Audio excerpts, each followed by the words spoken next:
Hi friends, good morning. तर आज आहे शनिवार, मुलांना आहे सुट्टी आणि मस्त आंघोळ वगैरे झाले, सकाळची सुरुवात मस्त झाली. तर टिकली लावायची आज मी विसरले. नाश्त्याची तयारी पण झाली. नाश्त्यामध्ये बनवलेत आज पोहे. तर टिफिन नाही आज, त्याच्यामुळे खूप सारे पोहे बनवलेत नाश्त्यासाठी. इथे चहाची पण तयारी चालू आहे, कारण आराध्या खात नाही पोहे, ती चहा बिस्किट खाईल.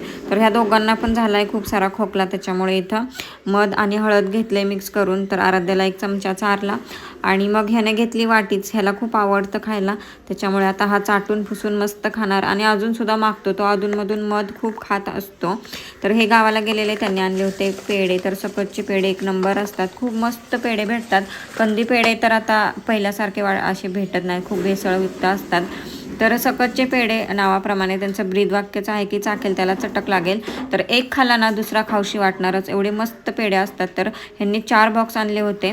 तर तुम्ही कधी खाल्लेत का नाही नक्की कमेंट करून सांगा आणि आपल्या व्हिडिओला लाईक करा. बाय.